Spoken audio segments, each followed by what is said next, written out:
নমস্কার বন্ধুরা, welcome back to my channel. তো আমরা সবাই দেখলাম টিনা একটা বিয়ে বাড়িতে গেছে। তো বিয়ে বাড়িতে গেছে সেটা বড় কথা নয়, বড় কথা হচ্ছে টিনা কার সাথে বিয়ে বাড়ি গেছিল। কারণ টিনা তার মানে যে চেহারা আমাদেরকে দেখায়নি বা তার নামও বলেনি, কিছুই বলেনি, শুধু বলছিল আমরা বিয়ে বাড়িতে এসেছি, বৃষ্টি পড়ছে, খাওয়া দাওয়া করছি আমরা, তারপরে বিয়ে বাড়ি সেরে সে চলে গেল। আচ্ছা, বিয়ে বাড়িতে খুব সুন্দর শাড়ি টাড়ি পরে সেজে গুজে গেছিল সে বিয়ে বাড়ি। খুব সুন্দর লাগছিল, মিষ্টি লাগছিল, মুখটা তো আফটার অল মিষ্টি, তো অনেকটা পুরনো টিনাকে মনে পড়ে গেল। তো টিনা এখন কার সাথে বিয়ে বাড়ি গেছে এটা নিয়ে প্রচুর জল্পনা কল্পনা অনেক কিছু চলছে। তো আমি আজ এই ভিডিওতে বলবো টিনা কার সাথে বিয়ে বাড়ি গেছে। তো মোটামুটিভাবে আমরা সবাই আন্দাজ করতে পারছি যে টিনা বিয়ে বাড়ি গেছে তার পরকীয়ার পার্টনারের সাথে। কথা হচ্ছে তার পরকীয়া পার্টনারের কি নাম সেটা আমরা সবাই জানি, তাই যে সেটা আর আমি এখানে বলতে চাই না। কিন্তু এরকম একটা জিনিস হলো, মানে টিনা এরকমভাবে বিয়ে বাড়ি গেল, যখন সবাই চারিদিকে পরকীয়া পরকীয়া, টিনা পরকীয়া করছে, টিনা এই করছে, টিনা সেই করছে, সেইখানে টিনা কেন এরকমভাবে মানে দর্শকদের ইচ্ছাকৃতভাবে জিনিসটা দেখালো?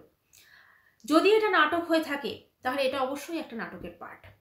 ঠিক আছে, ইচ্ছা করে সে কন্ট্রোভার্সি ক্রিয়েটারদের কন্টেন্ট দিচ্ছে এবং দর্শকদের সামনে ইচ্ছা করে একটা ধোঁয়াশা সৃষ্টি করে রাখছে।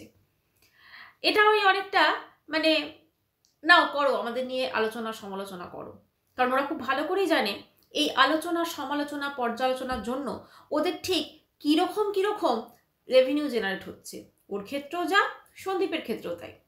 ফলে এই নাটকটাকে ওরা যত বেশি মুখরোচকভাবে চালিয়ে নিয়ে যেতে পারবে ততই কিন্তু মানে দর্শকদেরও ওদেরকে নিয়ে বেশ চর্চা থাকবে, আর ওদের তো ভালো হবেই।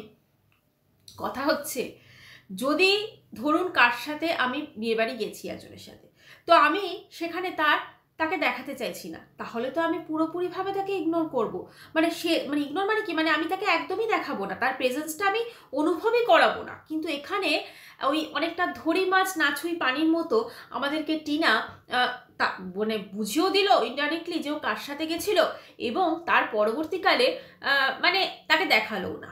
এবারে অনেকে তার কমেন্ট বক্সে, ওই ভিডিওটির কমেন্ট বক্সে টিনাকে বলছে যে তুমি তোমার নতুন বরকে লুকিয়ে রেখেছো কেন, সামনে আনো। অ্যাকচুয়ালি টিনা এই মুহূর্তে যেভাবে এখনো সন্দীপের সঙ্গে ছাড়াছাড়ি হওয়ার পরও, মানে লিগালি তো হয়নি কিন্তু তবুও শাঁখা সিঁদুর পড়ছে, সব কিছু পড়ছে, তো কেন পড়ছে? এবং টিনাকে তার বাপের বাড়িতে এখন বহাল তবিয়তে রেখেছে।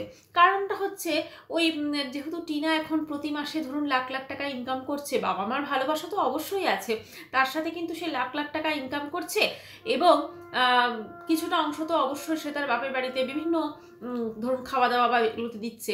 ফলে এটা বেশ একটা ভালো মানে ব্যাপার। কষ্টটা হচ্ছে বাচ্চাটার জন্য। যদি এটা সত্যি পরকীয়া হয়ে থাকে তাহলে টিনা সন্দীপের বিরুদ্ধে যে অ্যালিগেশনগুলো লাগাচ্ছে তাহলে সেগুলো তো মিথ্যা। আজকে ধরুন 5 বছর ধরে টিনা অসুখী, তাহলে 5 বছর পর তখনই সংসার থেকে বেরোতে হয়েছে যখন সে তার নতুন পরকীয়ার পার্টনার পেয়েছে। তাহলে 5 বছর যখন সে অসুখী, তাহলে 5 বছরে তার কি মনে হয়নি, মানে যখনই সে ফিল করলো তখন কেন বেরোয়নি? নর্মালি এই ধরনের কেসে মা কিন্তু তার বাচ্চাদের নিয়ে বেরোয়।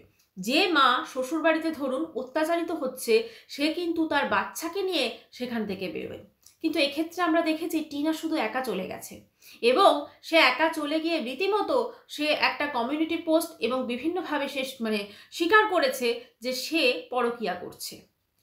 তো এখন দেখছি সে ওই পরকীয়া পার্টনারের সঙ্গে ঘুরে বেড়াচ্ছে, মানে দর্শকদের সেইটাই তো উপলব্ধি করাচ্ছে। তো এই টোটাল জিনিসগুলো আমরা কিন্তু নর্মাল আমাদের আশপাশে কিন্তু অতটা দেখতে পাই, হয়তো ঘটে, আমরা দেখতে পাই না। টিনাকে ফার্স্ট টাইম দেখছি, তো তাদেরই এই জিনিসটা যে রিয়েলিটি কতটা সে বিষয়ে কিন্তু আমার ঘোরতর টিনা এখনো আইনতভাবে সন্দীপের স্ত্রী। এদিকে সন্দীপ দেখলাম তার একটা ভিডিওতে বলছে যে তোমার তো মানে টিনাকে বলছে যে তোমার তো স্বামী আছে, তোমার তো সমস্ত ফ্যামিলি মেম্বার আছে, তুমি হাসি খুশি থাকছো, তুমি বেশ ফুর্তি করছো, তাহলে এবার আমিও করব। ঠিক আছে, আর টিনাকে নাকি সন্দীপ যখন বিয়ে করেছিল তখন নাকি ওর বাবা মার কথায় বিয়ে করেছিল, ঠিক আছে, পরে বিয়ে করতে চায়নি। তো মোটমাট এদের দুজনেরই ব্যাপার, শুধুমাত্র সন্দীপকে বা শুধুমাত্র টিনাকে আমি বলছি না, এরা দুজনেই দর্শকদের একটা এমন চিত্র বোঝাতে চাইছে যেখানে মনে হবে যে টিনা হয়তো পরকীয়া করছে, এবং পরকীয়া যে করছে টিনা সেটাকে বোঝাবার জন্য টিনা যখন বিয়ে বাড়িতে যায় সে মোটরসাইকেলে বা বুলেটে কে বসেছিল সেটা তো আমরা দেখিনি, সেটা ওর দাদাও হতে পারে, ঠিক আছে, বা হয়তো ওর যে লিভ ইন পার্টনার বা ওর যে পরকীয়া করছে সেও হতে পারে। এখন ব্যাপারটা হচ্ছে দাদাকে তো সে দেখায় ভিডিওতে, কিন্তু এক্ষেত্রে সে কার সাথে গেছে সেটা দেখায়নি। সেইটা নিয়েই তো দর্শকদের মধ্যে বিভিন্ন ধোঁয়াশা সৃষ্টি হয়েছে এবং সবাই টিনাকে বিভিন্নভাবে কিন্তু গালিগালাজ করছে। এখন ইউটিউবে যা ট্রেন্ড চলছে সেখানে কিন্তু এই গালিগালাজ করে করেই মানে বিভিন্নভাবে ধরুন আজকে আমরা যেমন ম্যান্ডিকে দেখছি, সে যে তার সম্মান সমস্ত কিছু মানে ধুলোয় মিশিয়ে দিয়ে সে কিন্তু পরকীয়া করেছে এবং পরকীয়া করার পর তার যে রেভিনিউ জেনারেট হয়েছে সেটা দিয়ে সে সোনার গয়না কিনেছে। এই ভিডিওটা আমি পরে আসবো এটা নিয়ে, কিন্তু আজকে যখন কথা বলছি টিনাকে নিয়ে, সেখানে টিনা এই বিষয়টা দর্শকদের বোঝাতে চাইছে যে আমি ওর মানে যে আছে আর কি ছেলেটি, তো তার সাথে সে পরকীয়ায় লিপ্ত এবং তার সাথে বিয়ে বাড়ি গেছে, এরকম একটা বোঝাতে চাইছে। প্রশ্নটা অন্য জায়গায়। প্রশ্নটা হচ্ছে ধরুন এরকম অবস্থাতে কেউ যদি বিয়ে বাড়িতে যায়, সেক্ষেত্রে বিয়ে বাড়িতে যারা আছে তারা কিন্তু কোথাও হলে যতই সে উন্নত হোক, যতই যা কিছু হোক, কলকাতার মতো জায়গাতেও যদি কেউ বিয়ে বাড়িতে যায় না ওরকম একটা লিভ ইন পার্টনারকে সঙ্গে নিয়ে, সেখানে কিন্তু মানুষজন আঙুল তুলবে এবং মানুষজন সেটাকে কিন্তু খুব সাদরে গ্রহণ করবে না।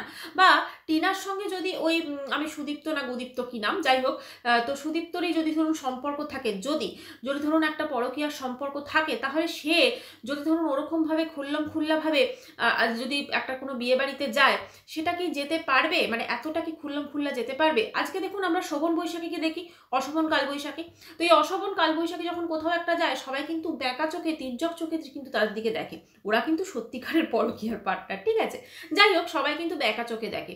তো টিনা যেখানে থাকে সেখানটা কোথায় বিয়ে বাড়ি গেছিল বললো, যাই হোক যেখানে থাকে বা যে বিয়ে বাড়িটা গেছে সেটা কিন্তু খুব একটা কলকাতার মতো জায়গা নয়। তাহলে কলকাতার মতো জায়গা না হওয়ার জন্য সেখানে কিন্তু মানুষজন আরও বেশি করে সমালোচনা করবে। কিন্তু টিনা এগুলো সমস্ত কিছুকে পরোয়া না করে টিনা তার লিভ ইন পার্টনারের সঙ্গে বা তার পরকীয়ার পার্টনারের সঙ্গে সে বিয়ে বাড়ি গেছে, এটা কি সত্যি বিশ্বাসযোগ্য? কাজেই দর্শকদের সামনে এটা উপস্থাপন করার চেষ্টা অবশ্যই হয়েছে যাতে এই নাটকটাকে অতিরঞ্জিত করে তোলা যায়।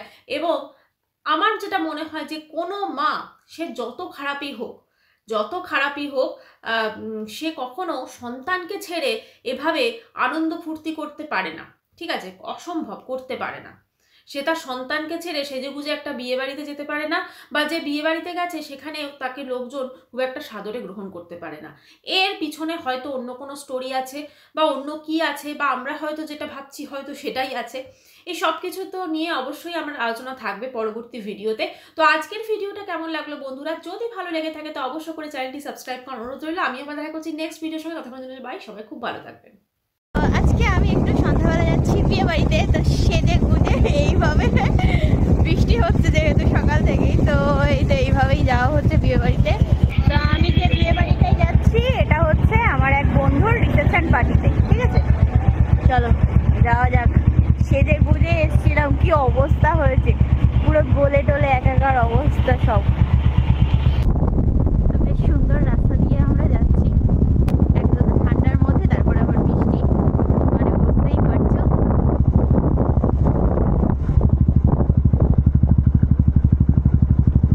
বসিরহাটেই আমাদের বিয়ে বাড়িটা, এই তো যাচ্ছি। দেখো সব বৃষ্টিতে ভিজে একেবারে কাদা কাদা অবস্থা চারিদিকের। তাই যে আমরা বিয়ে বাড়িতে চলে এসেছি, এই যে লজ। চলো এখন যাবো আমরা সবাই।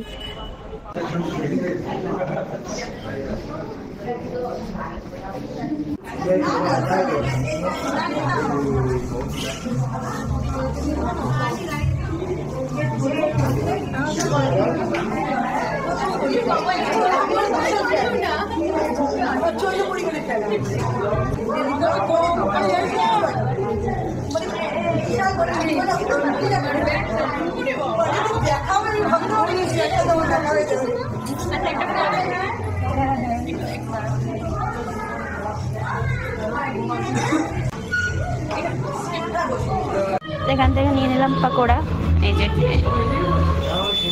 কফি ব্যবস্থা আছে, ফুচকার ব্যবস্থা আছে। তো এখানে এসে আমার একজন ভিউয়ার্সের সাথে দেখা হয়ে গেল, তো যাই হোক কথা বলে খুব ভালো লাগলো, সবার সাথে পরিচয়ও হলো। চিকেন পাকোড়া নিয়ে নিয়েছি, চলো খাই।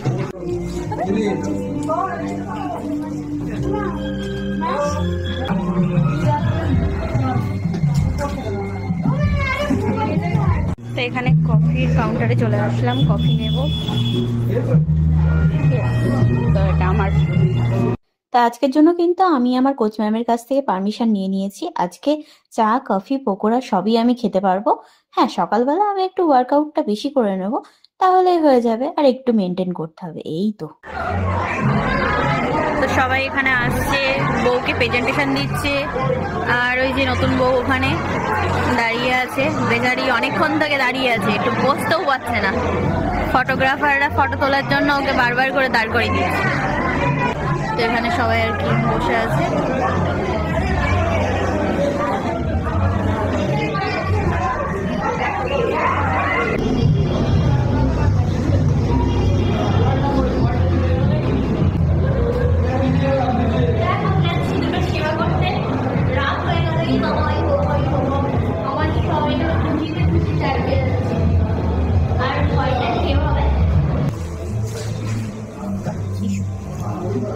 এই যে এখানে মেনু কার্ড কিন্তু দিয়ে দিয়েছে। আজকের মেনুতে এইগুলোই আছে: বাটার নান, চানা পনির, সাদা ভাত, ভেজ ডাল, চিপস, দই কাতলা, ফ্রাইড রাইস, স্যালাড, মটন কষা, চাটনি, পাঁপড়, মালাই চমচম, রসগোল্লা, কোল্ড ড্রিঙ্কস, হজমোলা।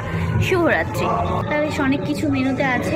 আর একবারে বলতে গিয়ে তো আমি হাঁপিয়ে গেলাম। তো এখন দেখো পুরো একদম মহল পুরো ফাঁকা ফাঁকা, ঠিক আছে, কেউ নেই, শুধু আমরা এই দুটো টেবিল বসেছি।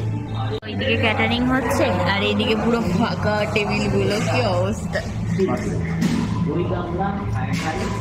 আমাকে আর দিও না। হ্যাঁ।